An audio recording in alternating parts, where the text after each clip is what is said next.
വിഷ്ണുശാലിനിയുടെ ഇന്നത്തെ എപ്പിസോഡിൽ സത്യഭാമയുടെ വീട്ടിൽ രാത്രി സുസ്മിതയാണെങ്കിൽ ആ ദേഷ്യത്തിലും ടെൻഷനിലും ഒക്കെ അങ്ങോട്ടും ഇങ്ങോട്ടും ഒക്കെ ഓരോന്ന് ആലോചിച്ചുകൊണ്ട് നടക്കുകയാണ്. വിഷ്ണു മത്സരത്തിൽ ജയിച്ചതും അവർക്ക് സമ്മാനം കിട്ടിയതും പിന്നീട് തിരികെ വീട്ടിൽ വന്നപ്പോൾ രാഘവൻ നായരെ ആക്ഷേപിച്ച് സംസാരിച്ചതും ഒക്കെ ഭാമയുടെ പരാജയമാണെന്ന് പറഞ്ഞതൊക്കെ ഓർത്ത് സുസ്മിത അങ്ങ് സ്വയമേ പറയുകയാണ്. സത്യഭാമയുടെ പരാജയം എന്ന് പറയുമ്പോൾ സുസ്മിതയുടെ കൂടി പരാജയമല്ലേ? സുസ്മിതയുടെ കയ്യിലെ ഒരു കരു മാത്രമാണ് ഈ ഭാമ. വെറും മക്കളോട് പൊരുതി തോൽക്കാനായിട്ട് ഒരു ചാവേറ് മാത്രമാണ്. ഇനി എന്താ ചെയ്യുക എന്നും പറഞ്ഞിങ്ങനെ ആലോചിച്ചുകൊണ്ട് നടക്കുമ്പോഴാണ് ബാലചന്ദ്രൻ സുസ്മിതയെ ഫോൺ ചെയ്യുന്നത്. ബാലചന്ദ്രനാണെങ്കിൽ ഖദറൊക്കെ മാറ്റിയിട്ടുണ്ട്, സാധാ പാൻറ് ഷർട്ടും ഒക്കെ ആയിട്ടുണ്ട് വേഷം. പക്ഷേ ഈ മൂക്കിൽ നിന്നും വായിന്നും ഒക്കെ ആ ചോരയൊക്കെ ഒളിച്ചുകൊണ്ടിരിക്കുകയാണ്. അന്നേരം സുസ്മിക്കുട്ടി എന്നും പറഞ്ഞ് ഫോണിൽ വിളിക്കുകയാണ്. അന്നേരം സുസ്മിക്കുട്ടിയോ, ഏത് സുസ്മിക്കുട്ടി എന്നും പറഞ്ഞ് സുസ്മിത അങ്ങോട്ട് ദേഷ്യപ്പെടുകയാണ്. അന്നേരം ഇത് ബാലചന്ദ്രനാണ്, സുസ്മിക്കുട്ടിയുടെ ബാലചന്ദ്രൻ എന്നൊക്കെ പറയുമ്പോൾ സുസ്മിത അങ്ങ് ദേഷ്യപ്പെടുകയാണ്. നിന്നെ കൊണ്ട് പറ്റില്ല, ഒന്നും നീ കൂട്ടിയാൽ കൂടില്ല, വിഷ്ണുവേട്ടനെ ജയിക്കാനായിട്ട് നിന്നെ കൊണ്ട് പറ്റില്ല എന്നൊക്കെ പറഞ്ഞ് ദേഷ്യത്തോടു കൂടി ബാലേന്ദ്രനോട് സംസാരിക്കുകയാണ്. അന്നേരം നീ എന്നോ എന്നൊക്കെ ബാലേന്ദ്രൻ ചോദിക്കുകയാണ്. സുസ്മിക്കുട്ടി എന്നൊക്കെ വിളിക്കുന്നുണ്ട്. അന്നേരം മേലെ എന്നെ വിളിച്ചു പോകരുത് എന്ന് പറഞ്ഞിട്ട് ആരോമൽ ചേകവരുടെയും ചന്തുവിൻ്റെയും ഉണ്ണിയാർച്ചയുടെയും കഥയൊക്കെ പറയുന്നുണ്ട്. ആരോമൽ ചേകവരുടെ ജീവൻ രക്ഷിച്ചു കൊണ്ട് വന്നാൽ ചന്തുവിൻ്റെ പെണ്ണാകും ഈ ഉണ്ണിയാർച്ച എന്നൊക്കെ പറഞ്ഞത്. പക്ഷെ അതൊരു കരു മാത്രമായിരുന്നു എന്നൊക്കെ.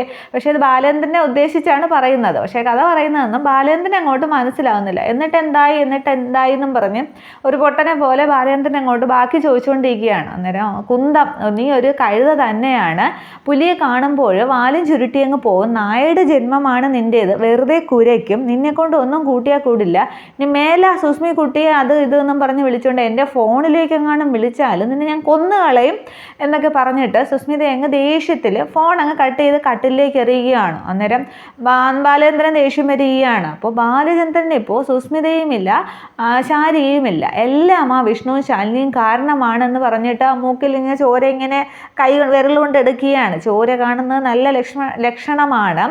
ആ വിഷ്ണുവിന് ശാലിനിക്ക് എന്തെങ്കിലും തിരിച്ചടി ഞാൻ കൊടുക്കണ്ടേ, ബാലേന്ദ്രൻ കൊടുത്തിരിക്കുമെന്ന് പറഞ്ഞ് ഇങ്ങനെ ആർത്ത് അട്ടഹസിക്കുകയാണ്. രാക്ഷസന്മാരെ പോലെ ഇങ്ങനെ ബാലേന്ദ്രൻ അങ്ങ് അട്ടഹസിക്കുകയാണ്, എന്തോ പണി കൊടുക്കും എന്നുള്ള ഉദ്ദേശത്തിൽ.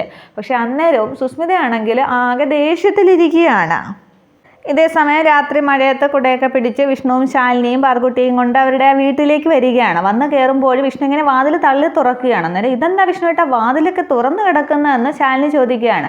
അന്നേരം അതെ, വീട് വൃത്തിയാക്കാനായിട്ട് ഇന്ദുമതി അമ്മയുടെ കയ്യിൽ ഞാൻ താക്കോൽ ഏൽപ്പിച്ചിരുന്നു, അതാണെന്ന്. അന്നേരം ശാലിനി പറയുകയാണ്, എന്തിനാണ്, അമ്മയ്ക്ക് ആസ്മയൊക്കെ ഉള്ളതല്ലേ, സ്വന്തം വീട്ടിലെ ജോലികൾ അവരവർ തന്നെ ചെയ്യണം എന്നൊക്കെ ശാലിനി പറയുകയാണ്. അന്നേരം പറ്റിപ്പോയി, നല്ലൊരു സന്തോഷമുള്ള ദിവസമായിട്ട് താൻ എന്നെ വഴക്ക് പറയാതെ, അമ്മയ്ക്ക് അതൊക്കെ സന്തോഷം തന്നെ എന്ന് പറഞ്ഞിട്ട് അവർ കുഞ്ഞിനെയും കൊണ്ടങ്ങ് അകത്തേക്ക് കയറുകയാണ്. തുടർന്ന് കുഞ്ഞിനെ അങ്ങ് തൊട്ടിൽ കിടത്തുകയാണ്. എന്നിട്ട് വിഷ്ണു പറയുന്നുണ്ട്, അച്ഛനും അമ്മയ്ക്കും കുറച്ച് കാര്യങ്ങൾ പറയാനുണ്ട്, മോൾ ഇവിടെ കിടന്ന് ഉറങ്ങിക്കോന്നു. പക്ഷേ കുഞ്ഞ് ഉണർന്ന് തന്നെയാണ് കിടക്കുന്നത്.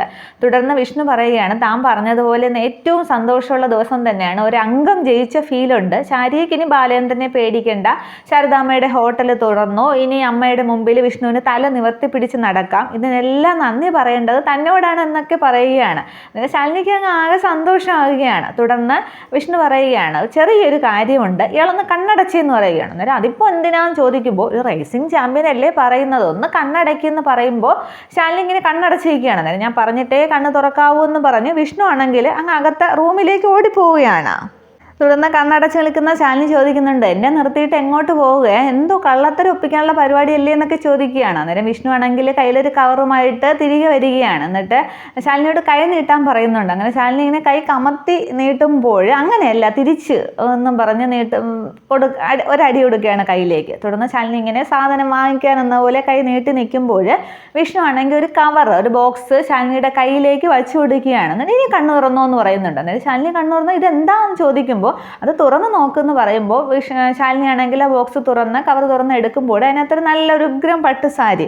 സാരിയോ, എനിക്കാണോ എന്നൊക്കെ സന്തോഷത്തോടു കൂടി ശാലിനി ചോദിക്കുകയാണ്. അതെ, തനിക്ക് തന്നെ എന്ന് പറയുമ്പോൾ ഇത് എന്തിനാ ഇപ്പോൾ എന്നിങ്ങനെ ശാലിനി ചോദിക്കുകയാണ്. അന്നേരം ഇപ്പോൾ എന്നുള്ളതല്ല, ഇന്നാണ് അതിൻ്റെ ആവശ്യം, ഈ ദിവസം എന്ന് ഓർമ്മിക്കാൻ വേണ്ടി തന്നെയാണ് എന്നങ്ങ് വിഷ്ണു സന്തോഷത്തോടു കൂടി പറയുകയാണ്. ശാലിനിയുടെ സന്തോഷം കാണേണ്ടത് തന്നെയാണ്. വിഷ്ണുവിൻ്റെ കയ്യിൽ നിന്ന് ആ സാരി അത് സാരിയാണെന്ന് അറിയുമ്പോൾ. തുടർന്ന് ശാലിനി ചോദിക്കുന്നുണ്ട്, പറയുന്നുണ്ട്, ഇപ്പോൾ ഞാനിത് എങ്ങനെ ഉടുക്കാനാന്ന്. അന്നേരം ഇപ്പോഴല്ല ഉടുക്കേണ്ടത്, സൂക്ഷിച്ചു വച്ചേക്കണം, താൻ എന്ന് കളക്ടർ ആകുന്നോ അന്നാണ് ഇത് ഉടുക്കേണ്ടത് എന്നിങ്ങനെ പറയുകയാണ്. അന്നേരം ഉടുക്കാം, അന്ന് ഞാൻ ഉടുക്കാം, ഞാൻ കളക്ടർ ആവും വിഷ്ണുവേട്ടാന്ന് ശാലിനി സമ്മതിക്കുകയാണ്. തുടർന്ന് ശാലിനിയുടെ 2 തോളിലേക്ക് ഇങ്ങനെ കൈ വച്ചുകൊണ്ട് വിഷ്ണു പറയുന്നുണ്ട്, ഇപ്പോൾ എല്ലാ സങ്കടങ്ങളും മാറിയല്ലോ, ഇനി കളക്ടർ എന്നുള്ള ചിന്ത മാത്രമേ ഉണ്ടാകാൻ പാടുള്ളൂ, ഇനി ഉത്സാഹിച്ച് പഠിച്ചുകൊള്ളണം, കളക്ടർ ആവണം എന്നിങ്ങനെ പറയുകയാണ്. അന്നേരം ഈ താങ് എന്നും എൻ്റെ കൂടെ ഉണ്ടായാൽ ഞാൻ ഉറപ്പായും ആകും വിഷ്ണുവേട്ടാന്നിങ്ങനെ ശാലിനിയും പറയുകയാണ്. തുടർന്ന് ശാലിനി പെട്ടെന്ന് അങ്ങ് സങ്കടഭാവമാവുകയാണ്. എല്ലാവർക്കും സന്തോഷമായി, ശാരദ അമ്മയ്ക്കും കുടുംബശ്രീ ഹോട്ടലിലെ പതിവുകാർക്കും വിഷ്ണുവേട്ടനും മേനിക്കും പാറക്കുട്ടിക്കും ഒരുപക്ഷെ പിന്നെ വിഷ്ണുവേട്ടൻ റേസിംഗിൽ ജയിച്ച സത്യാമ്മയ്ക്കും ഒക്കെ സന്തോഷമായി കാണും. പക്ഷെ ഒരാളുടെ മുഖത്ത് മാത്രം സന്തോഷമില്ലായിരുന്നു. ശാരി ചേച്ചിയുടെ മുഖത്ത് പിന്നെ രാജീവ് സാർ ഉപേക്ഷിച്ചതോടുകൂടി എൻ്റെ അമ്മയുടെ വിധി തന്നെ ആയില്ലേ ശാരി ചേച്ചിക്കും എന്ന് പറഞ്ഞ് ശാലിനി സങ്കടപ്പെടുകയാണ്. അന്നേരവും വിഷ്ണു ആലോചിക്കുകയാണ്, ആ ശാരികയുടെ സങ്കടം നിറഞ്ഞ മുഖഭാവം ആലോചിച്ച് വിഷ്ണു അങ്ങ് ചിന്തിച്ച് നിൽക്കുകയാണ്. അത് അത്രേ കാണിക്കുന്നുള്ളൂ ആ സീൻ. അതുവരെ തുടർന്ന് കാണിക്കുന്നത് പിറ്റേന്ന് രാവിലെ സത്യഭാമയുടെ വീടിൻ്റെ ഗേറ്റ് അങ്ങ് തള്ളി തുറക്കുകയാണ് സരോജം. കൂടെ പത്മാവതിയുമുണ്ട്. ചൈന കോളനിയിലെ കുറേ ചേച്ചിമാരൊക്കെ ഉണ്ട്. അന്നേരം പത്മാവതി ആകെ പേടിച്ചിരിക്കുകയാണ്. അന്നേരം ഇങ്ങോട്ട് വന്നേ പത്മാവതിയമ്മേ, ഞാനാണ് വിളിക്കുന്നത്. ഇന്ന് സത്യഭാമ ഇതിനൊരു തീരുമാനം പറഞ്ഞേ മതിയാകൂ. ചൈന കോളനിയിലെ പെണ്ണുങ്ങൾ വെറുതെ എന്നുമല്ല നടക്കുന്നത്, വാ എന്നും പറഞ്ഞ് നിർബന്ധമായിട്ട് പത്മാവതിയമ്മയുടെ കൈയും പിടിച്ചുകൊണ്ട് സത്യഭാമയുടെ വീട്ടിൻ്റെ മുറ്റത്തേക്ക് വരികയാണ്. പക്ഷെ പത്മാവതിയമ്മ പേടിച്ചാണ് കൂടെ വരുന്നത്. ഇത് അന്നേരം ഇവർ കയറി മുറ്റത്തേക്ക് വരുന്നത് സത്യഭാമയാണെങ്കിൽ ആ ബാൽക്കണിയിൽ ആ മുകളിൽ നിന്ന് കാണുന്നുണ്ട്. അന്നേരം സത്യഭാമ ഓർക്കുന്നുണ്ട്, അന്ന് ഇങ്ങനെ കൈ അടിക്കാനായിട്ട് ഓങ്ങിയപ്പോൾ സരോജവും ബാക്കി എല്ലാവരും തടുത്തതും വെല്ലുവിളിച്ചതും ഒക്കെ ഓർത്ത് സത്യഭാമ അങ്ങ് ആകെ ദേഷ്യപ്പെട്ട് നിൽക്കുകയാണ് അവരെ കണ്ടിട്ട്. തുടർന്ന് മുറ്റത്തേക്ക് വരുമ്പോഴും പത്മാവതിയമ്മ സരോജത്തോട് പറയുന്നുണ്ട്, ഇത് വേണ്ട സരോജമെന്ന്. അന്നേരം മര്യാദയ്ക്ക് നിന്നില്ലെങ്കിൽ നിങ്ങളുടെ ചെവിക്കലിനെ അടിച്ചു പൊട്ടിക്കുന്നത് ഞാനായിരിക്കും, അങ്ങോട്ട് മര്യാദയ്ക്ക് നിൽക്കുന്ന പത്മാവതിയമ്മയോട് ദേഷ്യപ്പെടുകയാണ്. തുടർന്ന് സത്യഭാമയെ അങ്ങോട്ട് വിളിക്കാനായിട്ട് ആ കൂടെ നിന്ന ഒരു ചേച്ചിയോട് പറയുകയാണ്, രത്ന എന്നാണ് പേര്. തുടർന്ന് സത്യാമ്മയെ ഇങ്ങനെ പതിയെ വിളിക്കുകയാണ്. അന്നേരം സത്യാമ്മയെ അങ്ങനെ വിളിക്കണ്ട, അവരുടെ മുമ്പിൽ പിച്ച തെണ്ടാനായിട്ട് വന്നതല്ല, അങ്ങോട്ട് ഉറക്കെ വിളിക്കുമെന്ന് പറയുകയാണ്. അന്നേരം വേറൊരു സ്ത്രീ സത്യഭാമയെ എന്ന് വിളിക്കുന്നുണ്ട്, അത് ഇച്ചിരി കടുപ്പിച്ചാണ്. അന്നേരം അത് അങ്ങോട്ട് മാറി നിൽക്കി, ഞാൻ വിളിക്കാം എന്ന് പറഞ്ഞിട്ട് സരോജം ഉച്ചത്തിൽ സത്യഭാമയെന്ന് ഇങ്ങനെ ഉറക്കെ വിളിക്കുകയാണ്. ഇതൊക്കെ മുകളിൽ നിന്നും ഭാമ ഇങ്ങനെ കേട്ടും കണ്ടും കൊണ്ട് നിൽക്കുകയാണ്. ഭാമയാണെങ്കിൽ ആകെ തിളച്ചിരിക്കുകയാണ്. പക്ഷെ ഈ വിളി അകത്ത് നിൽക്കുന്ന രാഘവൻ നായരും പിള്ളയും കേൾക്കുകയാണ്. അന്നേരം ഈ വിളി കേട്ടുകൊണ്ട് ആദ്യം ഇറങ്ങി ചെല്ലുന്നത് സുസ്മിതയാണ്. സുസ്മിത ചെല്ലുമ്പോൾ സരോജത്തെ കാണുമ്പോൾ അയ്യോ ഇടിവണ്ടി എന്നും പറഞ്ഞ് സുസ്മിത ആകെ പേടിക്കുകയാണ്. തുടർന്ന് സരോജമാണെങ്കിൽ ആ നിൽക്കുന്ന ചേച്ചിമാരോട് പിടിക്കവളയെന്ന് പറയുമ്പോൾ അവരെല്ലാവരും കൂടി സുസ്മിതയെ പിടിക്കാനായിട്ട് അകത്തേക്ക് കയറുകയാണ്. അയ്യോ എന്നെ കൊല്ലാൻ വരുന്നേ ആൻറ്റി എന്നും പറഞ്ഞ് സുസ്മിത വിളിച്ചുകൊണ്ട് അകത്തേക്ക് അങ്ങ് റൂമിലേക്ക് ഓടുകയാണ്. സുസ്മിത ഓടുന്നതും പുറകെ സ്ത്രീകൾ ഓടുന്നതും ഒക്കെ ഹാളിലിരുന്ന് രാഘവൻ നായരും പിള്ളയും കാണുന്നുണ്ട്. എടോ പിള്ള എന്താ ഇതൊക്കെ എന്നിങ്ങനെ രാഘവൻ നായർ ചോദിക്കുമ്പോൾ ചന്ദ്രയാൻ പോലെ എന്തോ ആണെന്ന് തോന്നുന്നു, പല പല ഭാഗങ്ങളായിട്ട് ഓടുന്നു എന്നിങ്ങനെ പിള്ളയും തിരിച്ച് മറുപടി പറയുകയാണ്. തുടർന്ന് വീണ്ടും സത്യഭാമയെന്ന് ഇങ്ങനെ സരോജം വിളിക്കുമ്പോൾ എടോ പിള്ളെ താൻ അതവിടെ വച്ചിട്ട് എന്നെ ഇങ്ങോട്ട് കൊണ്ടുപോകുക എന്ന് പിള്ളയോട് പറയാം. അന്നേരം പിള്ള ഫയൽ താഴെ വെച്ചിട്ട് രാഘവൻ നായരെയും കൊണ്ട് അങ്ങ് ഉമ്മറത്തേക്ക് വരികയാണ്. ഇതേസമയം സുസ്മിതയാണെങ്കിൽ അടുക്കള വാതിൽ കൂടി ഇറങ്ങി ഓടുകയാണ്. അവിടെ നിന്ന് തുണി നനച്ചുകൊണ്ടിരുന്ന പൊന്നിയാണെങ്കിൽ ഇതൊക്കെ കണ്ട് ചാടി എഴുന്നേൽക്കുകയാണ്. എന്നിട്ട് നിൽക്കടി എവിടെ, ഞങ്ങളായിട്ട് ഓടിക്കരുത് എന്ന് പുറകെ പോകുന്ന ചേച്ചിമാർ പറയുന്നുണ്ട്. അയ്യോ എന്നെ ഓടിക്കല്ലേ എന്നും പറഞ്ഞ് സുസ്മിത വീടിന് ചുറ്റും ഓടുകയാണ്. അന്നേരം എന്താ ഇത് എന്നും പറഞ്ഞ് പൊന്നി ആകെ അന്തം വിട്ട് നിൽക്കുകയാണ്.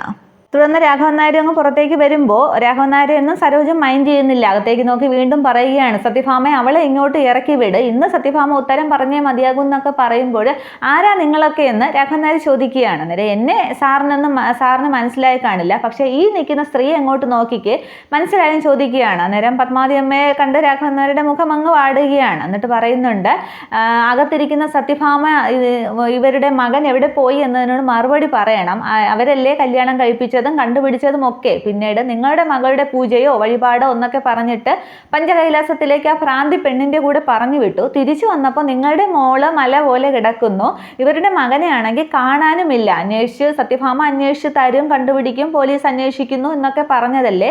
ഇവർ ഈ വീട്ടിൽ പട്ടിയെ പോലെ എത്ര തവണ കയറി ഇറങ്ങിയതാണ്, ഇന്ന് ഇതിനുള്ള ഉത്തരം പറഞ്ഞേ മതിയാകൂ. വലിയ കൊമ്പത്തിരുന്ന് ന്യായങ്ങളൊക്കെ പറയുന്നതല്ലേ. ചൈന കോളനിയിലെ പെണ്ണുങ്ങൾ എങ്ങനെയുള്ളവരാണെന്ന് ഇന്ന് തെളിയിക്കും പിടിക്കും എന്നൊക്കെ പറഞ്ഞ് അങ്ങ് സരോജ അങ്ങ് പ്രസംഗിക്കുകയാണ്. അന്നേരം രാഘവൻ നായർ സമാധാനത്തോടെ പറയുന്നുണ്ട് പോലീസ് അന്വേഷണം നടക്കുന്നു എന്നുള്ളത് സത്യം തന്നെയാണ്, പക്ഷെ വേറെന്ത് ചെയ്യാനാന്നും പറഞ്ഞ് രാഘവൻ നായർ അങ്ങ് നിസ്സഹായാവസ്ഥയിൽ ഇരിക്കുകയാണ്. ഈ സമയത്ത് സുസ്മിത ഓടിച്ചുകൊണ്ട് വരികയാണ്. ബാക്കിയുള്ളവർ ഓടിച്ചുകൊണ്ട് വരുമ്പോൾ മുറ്റത്തേക്ക് എത്തുന്നുണ്ട്. അന്നേരം സുസ്മിത അവരെല്ലാവരും കൂടി വട്ടം ചേർന്ന് പിടിക്കുകയാണ്. അന്നേരം അവളെ ഇങ്ങോട്ട് കൊണ്ടുവന്ന് സരോജം പറയുമ്പോൾ അവരെല്ലാവരും കൂടി പിടിച്ച് സരോജത്തിൻ്റെ മുമ്പിലേക്ക് സുസ്മിതയെ കൊണ്ടുവരികയാണ്. അന്നേരം എന്നെ വീട് ഭാമാൻറ്റി എന്നെ കൊല്ലുന്നതെന്നൊക്കെ സുസ്മിത വലിയ വായിൽ നിലവിളിക്കുന്നുണ്ട്.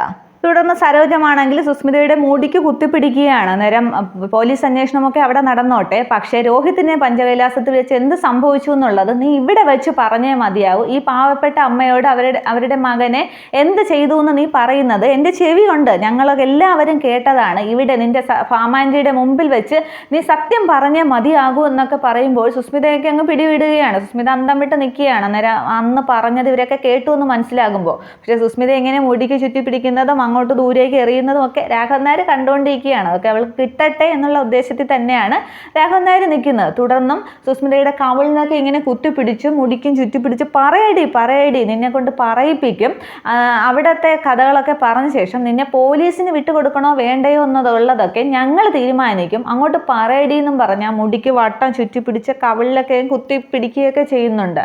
പക്ഷേ ഈ സമയത്താണ് ഇങ്ങനെ പറയടി എന്ന് പറഞ്ഞുകൊണ്ടിരിക്കുമ്പോഴാണ് അവളെ തൊട്ടുപോകരുത് എന്നും പറഞ്ഞ് സത്യഭാമ ഇങ്ങനെ തോക്കും ചൂണ്ടിക്കൊണ്ട് വരുന്നത്. ആ തോക്ക് കാണുമ്പോൾ എല്ലാവരും അങ്ങ് പേടിച്ച് നിൽക്കുകയാണ്.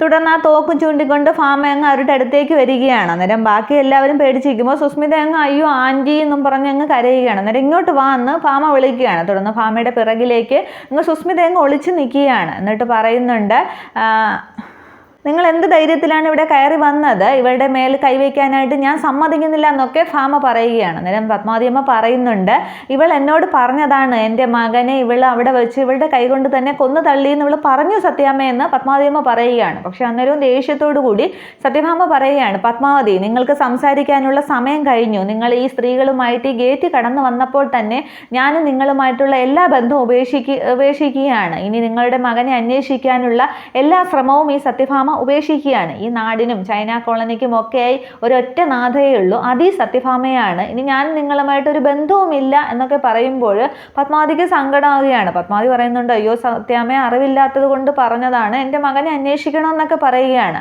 അന്നേരം നിങ്ങൾക്ക് ഒരു 5 മിനിറ്റ് സമയം തരാം, ഇവരെയും കൊണ്ട് ഇവിടെ നിന്ന് പൊയ്ക്കോളണം എന്ന് പറയുകയാണ്. അന്നേരം ആകെ സങ്കടം വരുന്ന സത്യഭാമയാണെങ്കിൽ അങ്ങ് നെഞ്ചത്തടിച്ച് നിലവിളിച്ചുകൊണ്ട് ആ തറയിലേക്ക് അങ്ങ് ഇരിക്കുകയാണ്. തുടർന്നും സത്യഭാമ അങ്ങ് ദേഷ്യപ്പെടുകയാണ്. നിങ്ങളെപ്പോലുള്ള ഒരു സ്ത്രീയുടെ ചോര ഈ മണ്ണിൽ വീഴാൻ പാടില്ല, അതെനിക്ക് ഇഷ്ടമല്ല, ഇവിടുന്ന് പോകുന്നൊക്കെ പറയുകയാണ്. പക്ഷേ അന്നേരം സുസ്മിത അങ്ങ് ജയിച്ച് സന്തോഷത്തോടെ അങ്ങ് അകത്തേക്ക് കയറുകയാണ്. പക്ഷേ രാഘവൻ നായർ ആകെ സങ്കടത്തിൽ നിൽക്കുകയാണ്. ആ പത്മാവതിയമ്മയുടെ കരച്ചിൽ കണ്ട് രാഘവൻ നായർക്കും പൊന്നിക്കും പിള്ളയ്ക്കും ആ സരോജത്തിന് എല്ലാവർക്കും സങ്കടമാവുന്നുണ്ട്. പക്ഷെ ഒട്ടും മനസ്സലിയാതെ അങ്ങ് വാശിയോട് കൂടി ഭാമ തോക്കും ചൂണ്ടി നിൽക്കുകയാണ്. അങ്ങനെ തന്നെ അന്നേരം സത്യഭാമ അങ്ങനെ കൂടി പറയുമ്പോൾ പത്മാവതിക്കും ദേഷ്യം വരികയാണ്. പത്മാവതി ആ താറയിൽ നിന്നും ആ ഒരു പിടി മണ്ണ് ഇങ്ങനെ എടുക്കുകയാണ്. എന്നിട്ട് എഴുന്നേറ്റിട്ട് പറയുകയാണ് എൻ്റെ മകനെ എനിക്ക് നഷ്ടപ്പെടുകയാണെങ്കിൽ നിങ്ങളുടെ മകനെ നിങ്ങൾക്കും നഷ്ടമാകും, മകനെ കാണാതെ തന്നെ ആയിരിക്കും നിങ്ങളുടെ ചാവും, നിങ്ങൾ അങ്ങനെ തന്നെ ചാവും എന്നൊക്കെ പറഞ്ഞിട്ട് ആ കയ്യിലിരുന്ന ആ മണ്ണ് സത്യഭാമയുടെ അടുത്തേക്ക് തന്നെ എറിഞ്ഞിട്ട് ഇതൊരു അമ്മയുടെ ശാപമാണ് എന്നിങ്ങനെ ഒരു ശാപവാക്കുപോലെ പറയുകയാണ്. പക്ഷേ അതൊന്നും സത്യഭാമ കൂട്ടാക്കുന്നില്ല. പക്ഷേ സുസ്മിതയും രാഘവൻ നായരും ബാക്കി എല്ലാവരും തെല്ലൊരു ഭയത്തോടു കൂടി അങ്ങനെ നിൽക്കുകയാണ്. ഇത്രയും ആകുമ്പോൾ ഈ എപ്പിസോഡ് അവസാനിക്കുകയാണ്. പക്ഷേ ഇനി അടുത്ത എപ്പിസോഡിൽ രോഹിത്തിനെ കാണിക്കുന്നുണ്ട്, ആ പ്രൊമോ വന്നിട്ടുണ്ട്, ഉടനെ തന്നെ രോഹിത് എത്തും. ഇതൊക്കെയാണ് ഇന്നത്തെ വിശേഷങ്ങൾ. Okay, thank you.